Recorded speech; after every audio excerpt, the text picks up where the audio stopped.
दोस्तों, मैं आचार्य गजराज सिंह आर्य वेद वाचस्पति आज आपके साथ प्राणायाम के संबंध में बातचीत करने के लिए उपस्थित हुआ हूँ। मनुस्मृति में एक श्लोक आता है, अद्भिर्गात्राणि शुध्यन्ति मनः सत्येन शुध्यति विद्या तपोभ्याम भूतात्मा बुद्धिर्ज्ञानेन शुध्यति। अर्थात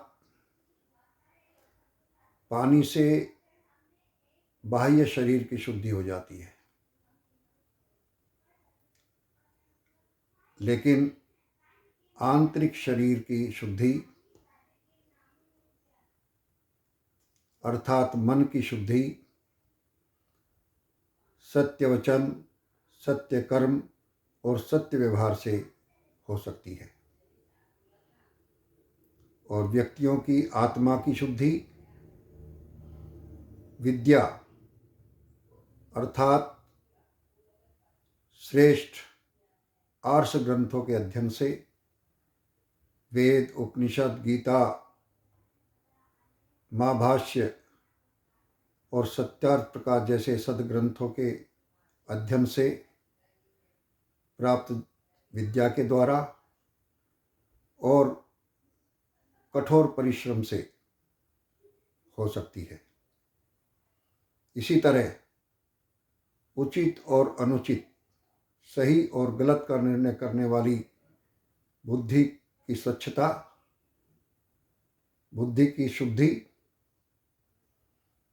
ज्ञान से होती है। ज्ञान अर्थात वेद, उपनिषद, गीता, महाभाष्य और सत्यार्थ प्रकाश जैसे आर्ष ग्रंथों के अध्ययन से प्राप्त जो ज्ञान है, उसके द्वारा बुद्धि की शुद्धि होती है। एक दूसरा मनुस्मृति में श्लोक आता है, दह्यन्ते ध्यायमानानां दह्यन्ते ध्मायमानानां धातूनां हि मलः यथा तथेन्द्रियाणां दह्यन्ते दोषः दो प्राणस्य निग्रहात्। फिर से दोहराता हूँ, दह्यन्ते ध्मायमानानां धातूनां हि यथा मलः तथेन्द्रियाणां दह्यन्ते दोषः प्राणस्य निग्रहात्। जिसका अर्थ है कि जिस प्रकार से जलती हुई अग्नि में डालने पर धातुएं, सोना, चांदी आदि धातुओं को शुद्ध कर दिया जाता है, अर्थात उसकी गंदगी को दूर कर दिया जाता है, उसी प्रकार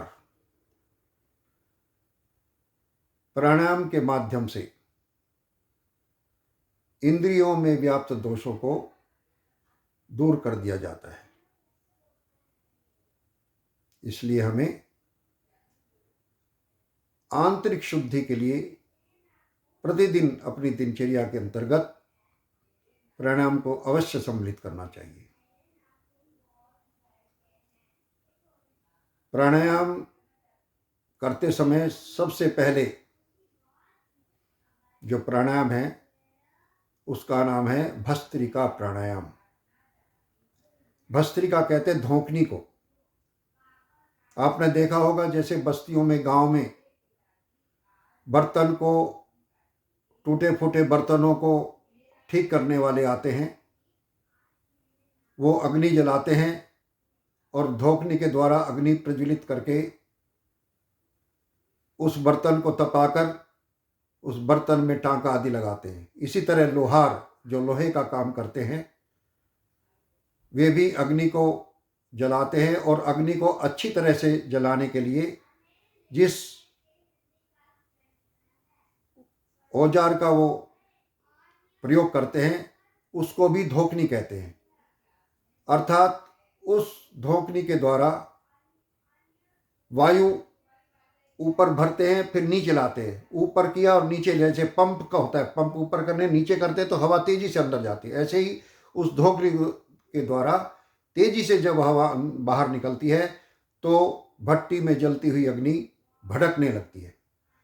उस भटक तेज जलती हुई अग्नि के अंदर जब लोहे को डाला जाता है तो वह लोहा तप करके लाल हो जाता है, जिससे उस लोहे की गंदगी को समाप्त कर दिया जाता है। इसी तरह से जब व्यक्ति प्राणायाम करता है तो प्राणायाम के द्वारा शरीर के अंदर व्याप्त जितनी भी गंदगी है वह सब नष्ट हो जाती है। एक अथर्ववेद में एक मंत्र आता है, उसकी पहली पंक्ति इस प्रकार है, प्राणाय नमो यस्य सर्वविदं वशे। पुनः दोहराता हूं, प्राणाय नमो यस्य सर्वमिदं वशे। अर्थात शरीर और इंद्रियां ये सभी प्राण के वश में हैं, प्राण के अधीन हैं। जब तक शरीर में प्राण है, शुद्ध ऑक्सीजन का हम प्रयोग करते हैं, श्वास के माध्यम से अंदर और बाहर निर्विघ्न रूप से वायु का आवागमन होता है, तब जाकर के हमारा शरीर स्वस्थ रहता है। अर्थात प्राण और आयाम, इन दो शब्द से बना हुआ जो प्राणायाम शब्द है, अर्थात प्राणों को, अर्थात हवा को, वायु को अंदर लेना, छोड़ना, किस प्रकार से लेना, किस प्रकार से छोड़ना, ये जो प्रक्रिया है, इस प्रक्रिया को प्राणायाम कहते हैं।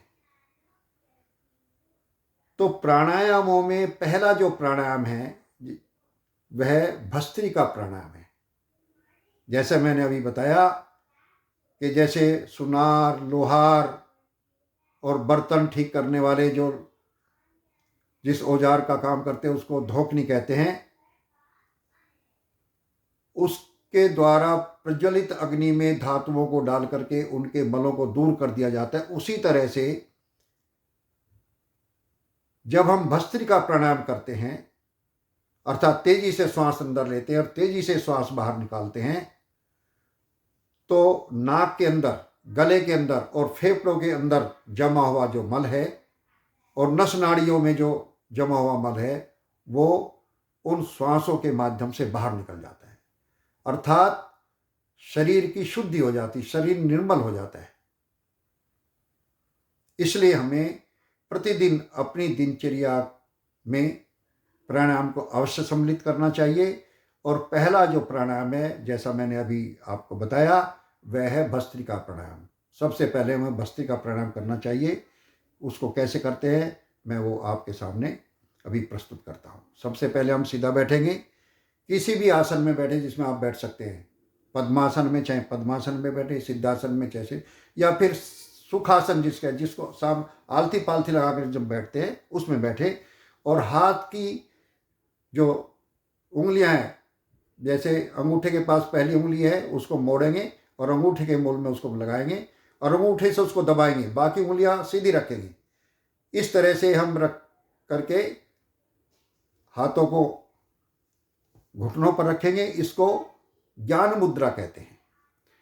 तो मुद्रा लगाते हुए और हम किस प्रकार के भस्त्रिका प्राणायाम करें इसको प्रारंभ करते हैं। सबसे पहले हम धीमी गति से 10 श्वास लेंगे, भरेंगे, निकालेंगे, भरेंगे, निकालेंगे।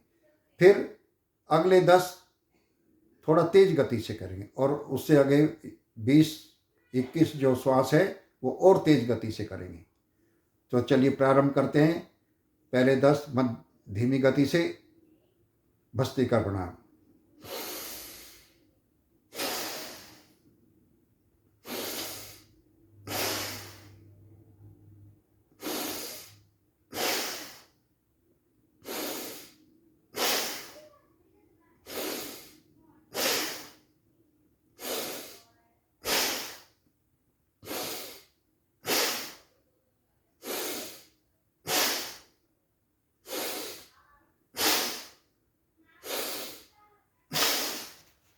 नाक में मल आ गया होगा, उसको हम टिश्यू से या फिर रुमाल से साफ कर लें।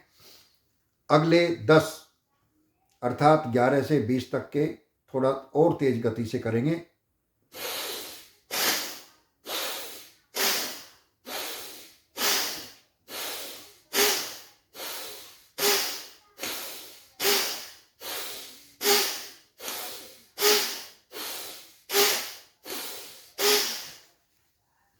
नाक को साफ कर लेंगे। उसके बाद 21 से और 41 तक के श्वासों को और तेज गति से करेंगे।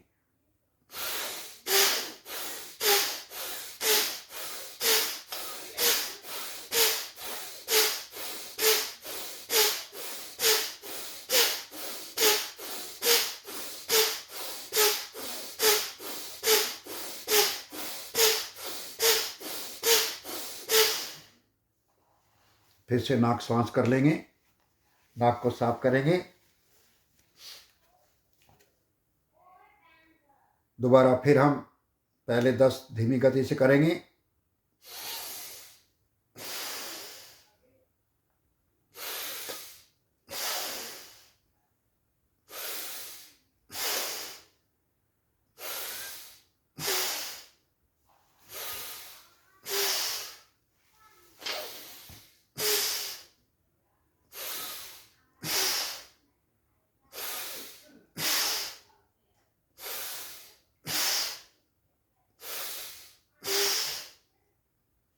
अगले 10, 11 से 20 तक थोड़ा तेज गति से।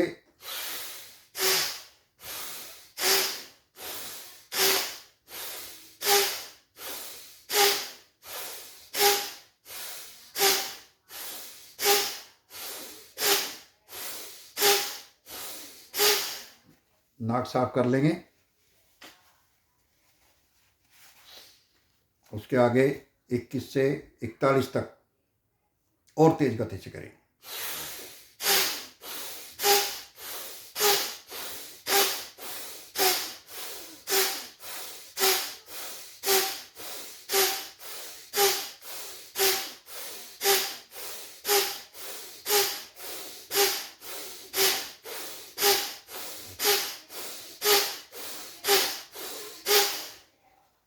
पुनः नाक को साफ कर लेंगे।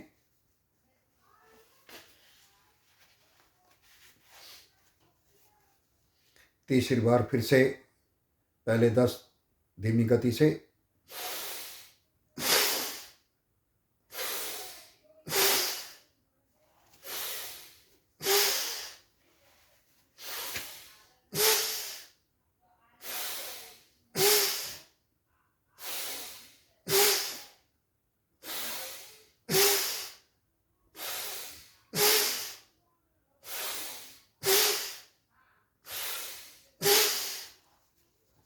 फिर से नाक साफ कर लेंगे और अगले 10, 11 से 20 तक थोड़ा तेज गति से।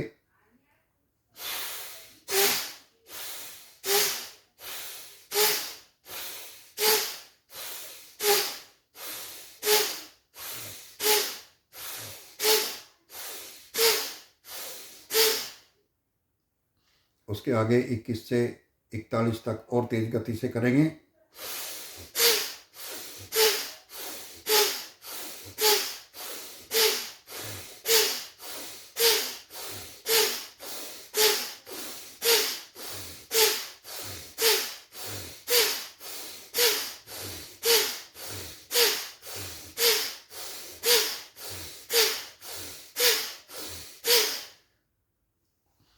पुनः धीमी गति से 10,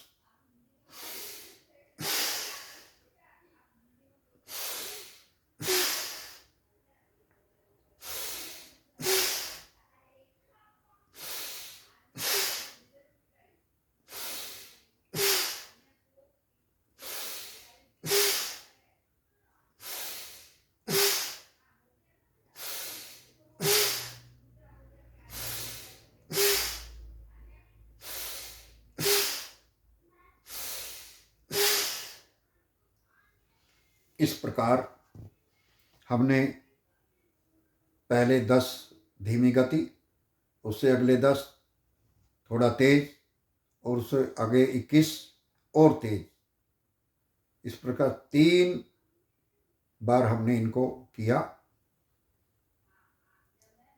इस प्रकार भस्त्रिका प्राणायाम करने से आपको महसूस हुआ होगा, आपने अनुभव किया होगा कि इस भस्त्रिका प्राणायाम को करने से, अर्थात तेजी से श्वास लेने और तेजी से श्वास को बाहर निकालने से, शरीर के अंदर जो रुके हुए मल हैं काफी मात्रा में वो नाक के द्वारा निकल गए। उस मल के माध्यम से छाती या नासिका के अंदर जो भी कीटाणु, रोग के कीटाणु थे वो भी बाहर निकल गए। इस तरह से भस्त्रिका प्राणायाम करने से शरीर के अंदर के मल काफी मात्रा में निकल गए हैं। इसीलिए मैं दोस्तों कहता हूं कि बाहरी शुद्धि तो हम स्नान करके पानी के माध्यम से कर लेते हैं, मन को भी हम सत्य वचन, सत्य व्यवहार, सत्य कर्म के द्वारा कर लेते हैं। अपनी आत्मा की शुद्धि भी हम विद्या और तप के माध्यम से कर लेते हैं, और बुद्धि की भी शुद्धि आर्ष ग्रंथों के पठन पाठन, अर्थात वेद, उपनिषद, गीता, महाभाष्य और सत्यार्थ प्रकाश जैसे सदग्रंथों के अध्ययन से प्राप्त ज्ञान के माध्यम से कर लेते हैं। लेकिन जो शरीर के अंदर के जो मल हैं, रोग हैं, जो अंदर जमी हुई गंदगी है, वो ऊपरी स्नान करने से साफ नहीं होती। इसलिए अंदर की गंदगी को साफ करने के लिए प्राणायाम करना अति आवश्यक है। जैसे मैंने अभी बताया था कि मनुस्मृति का वह श्लोक पुनः मैं आपको याद दिलाता हूं, दह्यन्ते ध्वायमानानाम धातूनाम ही यथा मलः तथेन्द्रियाणाम दह्यन्ते दोषः प्राणस्य निग्रहात्। अर्थात प्राणों को तेज लेने और छोड़ने से, विधिवत करने से शरीर के अंदर व्याप्त जितने भी दोष हैं, जितने भी मल हैं, जितनी भी विकृतियां हैं, वो सब निकल जाती है। दोस्तों, हम पढ़ते भी बहुत हैं, उपदेश भी सुनते हैं, दूसरों को बता भी देते हैं, लेकिन केवल मात्र पढ़ने से या सुनने से या उपदेश करने से कार्य तब तक नहीं हो सकते जब तक आप उन बातों को अपने व्यवहार में, अपने आचरण में न लाएं।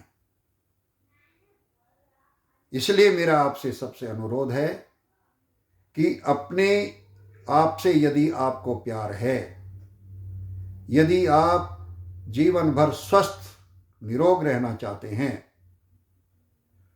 तो जब तक हमारे शरीर के अंदर के मल साफ नहीं होंगे, अंदर की विकृतियां नहीं निकलेगी, तब तक हमारा स्वास्थ्य, आंतरिक स्वास्थ्य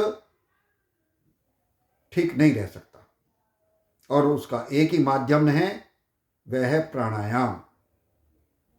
इसलिए हम अपने दिनचर्या में अब प्रतिदिन प्राणायाम को अवश्य सम्मिलित करें, और जब भी हम प्राणायाम करें,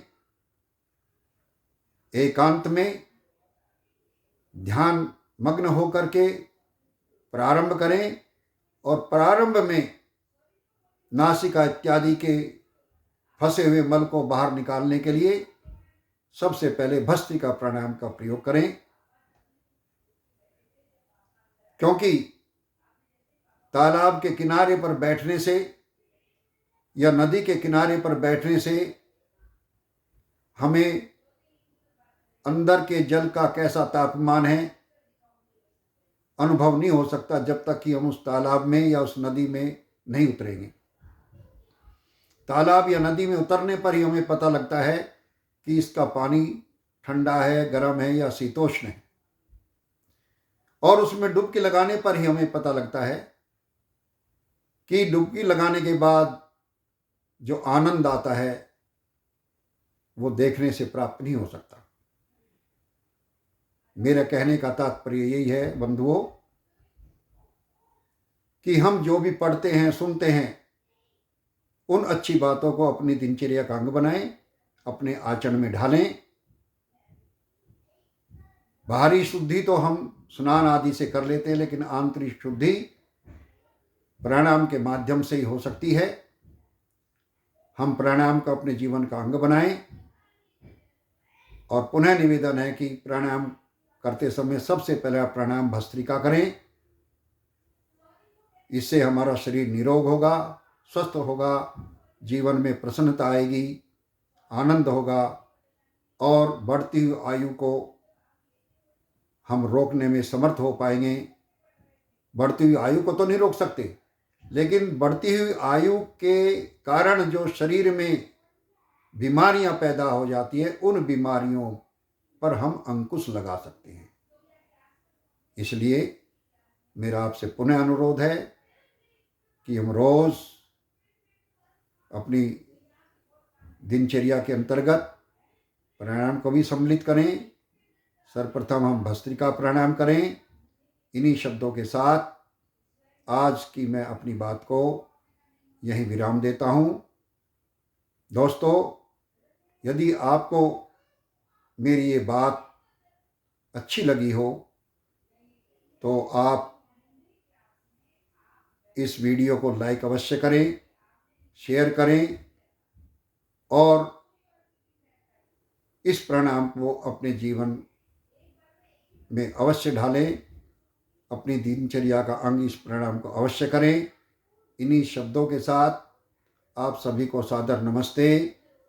पुनः किसी दूसरी प्राणायाम के विषय में बात करने के लिए मैं आपको